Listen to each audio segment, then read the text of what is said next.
Porque, ingeniero, varios temas en el tintero. Uno, ayer Juan Carlos Tapia pues presenta esta crítica dura contra el gobierno y uno de los puntos que tocó, y yo quisiera que por cuestiones didácticas tocásemos nosotros hoy, él presentó 3 sondeos que casi parecieran tocadas al calco. Y si uno lo compara con la encuesta de Dister Agneira, pues pareciera que no son, parecen los mismos resultados, pero no en el mismo, tal vez con la misma proporción. Sí, ¿por qué eso? Sondeo versus encuesta. Buenos días, Fernando. Buenos días a toda nuestra audiencia. La primera cosa que quiero hablar es sobre unos análisis que tú hacías al comenzar el noticiero, cuando presentabas las efemérides. Las efemérides. Fíjate, para que los presidentes se miren en perspectiva. Un día como hoy, Marcos Robles inaugura la hidroeléctrica La Yeguada, que bajo la administración de él estaba en el IRRE esa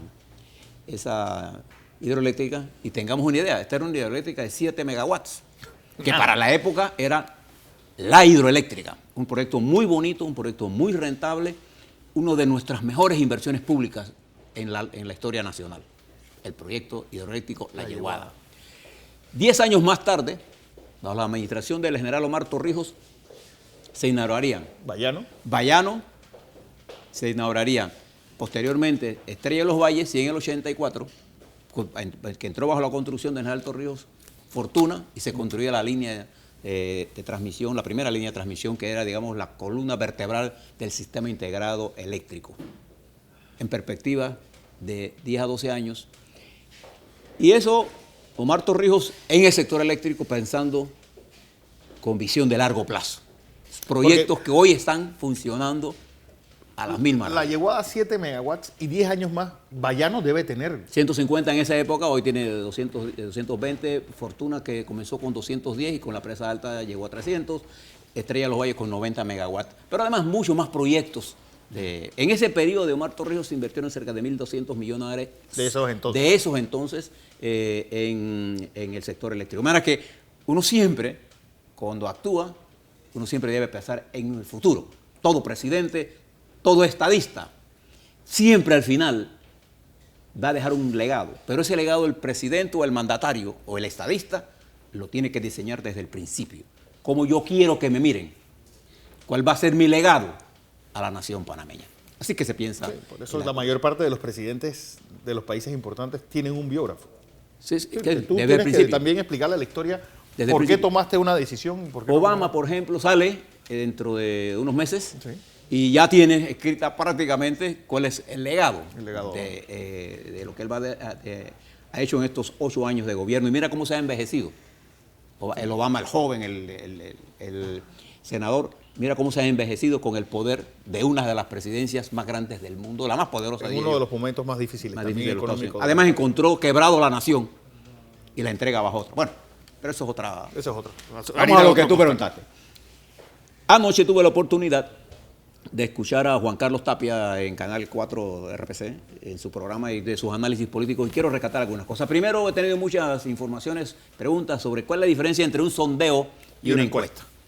Bueno, una encuesta está realizada con un rigor científico, con ciertas normas muy claras que establece la estadística, para que esa encuesta sea representativa de la población a la cual se le hace la misma. En el caso de las encuestas electorales, la población es aquella mayor de 18 años en todo el territorio nacional, y se escoge el territorio. Para que una encuesta tenga, primero, valor estadístico y significativo, entre el 2.8 más o menos de error, basta con una muestra de 1.200 personas distribuidas, eso sí, en forma estratificada y aleatoria, es decir, al azar, a lo largo del territorio donde esa población vive. De manera que la encuesta se diseña con un modelo científico para tocar a la población, no solo en la edad, sino en la distribución de sexos, de edades y de ingresos.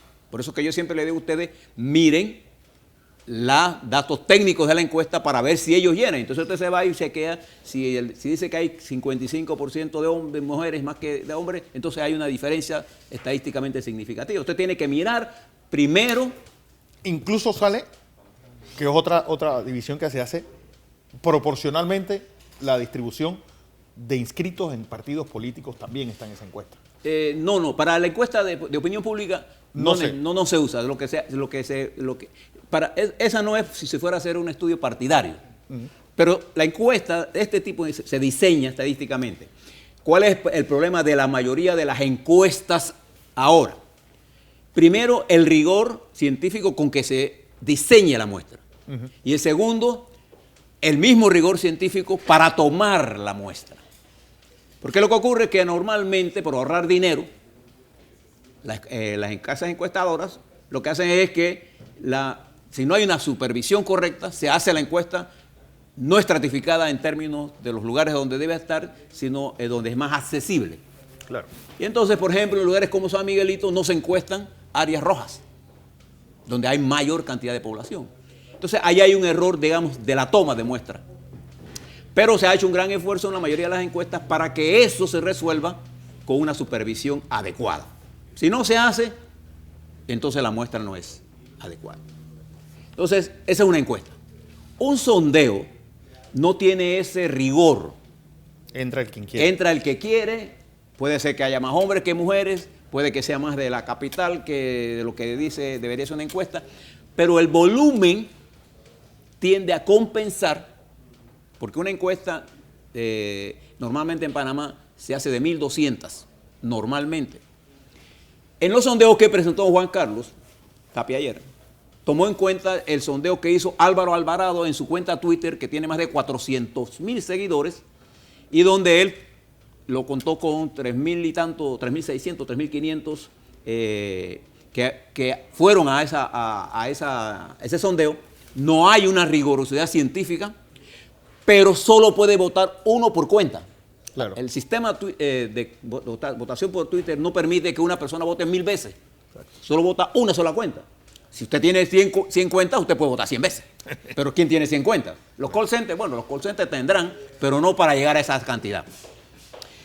Presentó la de él, que también Juan Carlos Tapia tiene una de las cuentas más altas de Twitter, creo que tiene 370.000, 75.000, no recuerdo exactamente, pero es un hombre que tiene una gran cantidad de seguidores. Él la hizo por 4.500 y tanto. Y presentó otra de la Guantú, que también tiene más, que tienen buenos seguidores, no recuerdo ahora mismo, pero lo hizo con 1.500. En total, aproximadamente unos 10.000 personas fueron sondeados. El sondeo sin esa rigurosidad. ¿Qué revelaba eso en términos de una pregunta muy simple? ¿Por qué partido usted votaría?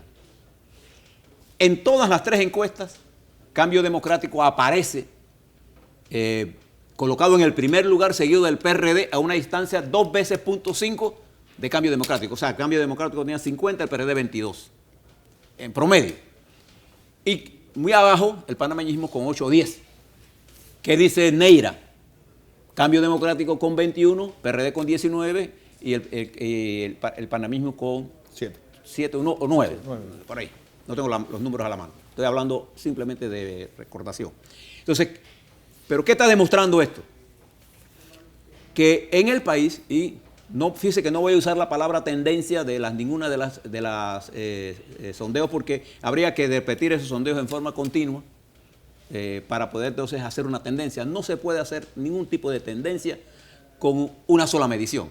Claro. Se puede hacer tendencia tanto en sondeos como en encuestas solo cuando uno tiene una serie, y entre más grande es la serie, más exacta es la tendencia sobre la pregunta hecha con la misma redacción como se hizo. O sea, y los tres son exactamente... Sí, las preguntas estas son las mismas preguntas. Y las opciones son las mismas. Exactamente. O sea, ¿qué significa esto? Que los hallazgos que ha tenido los sondeos demuestran una realidad muy clara, que es lo que hemos venido nosotros diciendo aquí. Ya en el electorado panameño hay un afianzamiento a que el próximo gobierno viene de la oposición. Abrumadoramente. Eso lo hemos hasta hoy. Y revela también el sondeo que el gobierno del presidente Varela enfrenta un grave problema de comunicación con el electorado panameño. Y fíjese lo que le voy a decir. El gobierno del presidente Varela está haciendo inversiones importantes en el país. No tenga la menor duda de eso. Cerca de 8.000 millones de dólares se están invirtiendo en obras importantes, como por ejemplo el proyecto de Colón, el Metro 1, infinidad de carreteras, ahora algunos que se acaban de licitar, se van a hacer nuevos proyectos, por el orden de 8.000 a 10.000 millones de dólares, pero su capacidad de comunicar y con la calidad de ministros casi prácticamente mudos, y el ministro que no está en los medios, mis queridos amigos, no está trabajando en la época moderna. Entonces, los ministros ahora andan huyéndole a los medios. No hay una vocería del gobierno para defender lo que ellos hacen, que lo están haciendo. Entonces, continúan en la terquedad, porque es una terquedad, además una terquedad que demuestra niveles de ignorancia. Porque la terquedad es importante para conseguir una meta, pero cuando una estrategia te lleva consistentemente al fracaso, no cambiarla es un síntoma de ignorancia. Cuando una estrategia te lleva sistemáticamente a la victoria, al éxito, cambiarla es también un síntoma de ignorancia. Entonces, aquí el gobierno está demostrando una gran incapacidad de comunicarse con el electorado. Esa no es una responsabilidad de los periodistas, ni de los medios de comunicación, ni de Fernando, ni de Álvaro, ni de Juan Carlos Tapia, ni de los periódicos, ni de nadie. Esta es una responsabilidad de quien ejecuta y no tiene la capacidad de comunicarse. Esa frase de Popi Varela de llamar incapaces e ineptos a miembros del gabinete, Bueno, es tal vez el primer farolillo rojo que se enciende diciendo que realmente viene un cambio de gabinete. Yo pienso que el cambio de gabinete del presidente Varela está retrasado. O sea, sí. En política es importante actuar en el tiempo correcto. Cuando usted, por terquedad, no se da cuenta de que tiene un problema serio en su estructura de comunicación, en su estructura de dirección. Cuando el gobierno de los ministros son evaluados tan bajo por quienes realmente les interesa, que es el electorado, y no hay ninguna otra forma de saberlo que no sea a través de las encuestas y los sondeos. Exacto. ¿Así? Que le están diciendo abrumadoramente, oye, estos muchachos no están funcionando, hombres y mujeres no están funcionando. Yo no estoy diciendo con ellos que ellos sean unos inútiles, no. Cuando usted asume la conducción de ser ministro de Estado, usted no puede ampararse, es que yo no soy político. Cuando usted asume ser ministro, es porque usted asume un cargo político. Exacto. El ministro de Salud es el dirigente político de las políticas de salud del gobierno de Varela. Y él tiene la obligación de estar todos los días de Dios, los 7 días de la semana, en los medios de comunicación, aclarándole las políticas de este país. Igual que el ministro de Obras Públicas, él tiene la obligación, no es que él no está haciendo un favor si él viene aquí, no, es su obligación. Para eso, si usted no quiere ser eso, entonces no acepte ser ministro, porque este es un trabajo de 7 días a la semana, todos los días, todas las horas del día. Aquí pasan eventos, como por ejemplo los problemas de agua que hemos tenido, y las autoridades dan las declaraciones al final. Aquí se va la luz y nadie dice nada. Entonces usted pregunta, no hombre, es que todavía no sabemos el daño. La gente, cuando ve un daño de agua, ve un daño de luz, no le interesa qué fue lo que pasó. Lo que le interesa es cuándo viene el agua, cuándo viene la luz. No, eso es lo que la gente quiere saber. Entonces no hay autoridad que esté armando esto. Yo creo que el cambio de gabinete maduró hace tiempo y se le está complicando al presidente porque la próxima semana finaliza el tercer cuatrimestre y entramos al cuarto cuatrimestre del segundo año y entramos a la mitad del periodo de Varela. Es decir, el año 17 es el último año real que tiene el gobierno para recuperarse, pero esa recuperación la tiene que comenzar ahora. ¿Y qué cosas necesita el presidente para reoxigenar? Hombre, por menos que esto, Bachelet cambió su gobierno. El cambio de gabinete es una forma de introducir sangre nueva y sacar de las trincheras a quien se achicharró, se quemó por no hacer lo que tenía que hacer. Entonces yo pienso que si el gobierno no se plantea todo esto, la dramática situación electoral de ellos va a acentuarse. ¿Eso quiere decir que ya se definió las elecciones del 2019? No. Lo que quiere decir que si las elecciones fueran hoy ganaría Cambio Democrático. No tengo la menor duda. Hoy.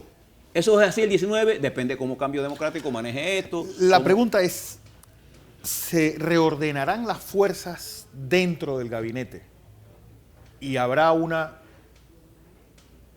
pues, el equipo de Varela, pues, tendrá que introducir nuevas personas posterior al Congreso panameñista. Mira, yo te digo, si el presidente no deja de hacerle caso a su Consejo de Seguridad. De que sean policías los que tengan... Y que dejen los policías de estar haciendo política, porque siempre que tú le dices esto y hablas con ellos, dicen, no, nosotros no somos políticos. Bueno, se pasan estudiando, haciendo informes de los políticos, de los sindicatos, de cómo hablamos nosotros, de qué cosas tenemos que apretarle a Blandón para que hable menos, en fin, tonterías. Tonterías. La primera cosa que tiene que hacer el presidente es darse cuenta de dónde está parado. En realidad. Yo creo que el próximo presidente del Partido Panameñista, Popi Varela, sabe exactamente dónde está parado. Y sus expresiones, no tengo la menor duda, es que él conoce, acaba de hacer una gira, lo que piensa el Partido Panameñista. Hombre, señor presidente, yo le voy a decir lo que no le han dicho a ustedes. El Partido Panameñista suyo está disgustado con sus ministros que no le prestan atención y piensan que los panameñistas son unos ignorantes. Esa yeyesada que tiene ahí. Hombre, es llegado el momento de poner gente que esté en sintonía con el país para que usted pueda impulsar fíjese lo que yo he dicho, usted tiene una cartera de inversiones interesante, importante, que mueve la economía, pero que hace una carretera en Darién. Usted sabe que en Darién se está construyendo una carretera de 120 millones de dólares. No. Usted no tiene miedo. A ellos no le importa. Entonces, ¿qué campaña hacen? Hacen una campaña mediática carísima y no tiene consistencia. Simplemente, cuando uno está en el gobierno, uno tiene que repetir, volver a repetir y seguir repitiendo lo que está haciendo. ¿Cómo se hace eso? Poniendo a sus ministros no solo a trabajar y dejarse de tantas reuniones de madrugadas y ponerse a dar a los medios, a dar la cara. A la gente le gusta escuchar a los ministros, saber por qué los ministros, a diferencia mía, las decisiones que toman pueden o no resolver los problemas a diario. ¿Qué es lo que sucede? Que los periodistas se han convertido en el paño de lágrimas de la población, la correa de transmisión entre la sociedad insatisfecha y el gobierno. Son los medios de comunicación. Abra los teléfonos aquí, usted va a encontrar inmediatamente el problema del agua, el problema de salud, el problema del tipo que atropelló al niño y salió a la fuga, los problemas de seguridad, los problemas. A la gente no le interesa si el panameñismo está bien o está mal, si el PRD está dividido o no está dividido, si el cambio democrático va para adelante o va para atrás. Los problemas básicos se resuelven. La gente le importa tres pepinos con eso. A la gente le importa que se le resuelvan sus problemas. Entonces aquí está planteado un problema muy serio ya. La tendencia está indicando que la gente quiere un cambio. El presidente Varela todavía tiene opciones, pero tiene que moverse. El tiempo no lo va a esperar. Así será. Comentario del ingeniero José Blandón Castillo.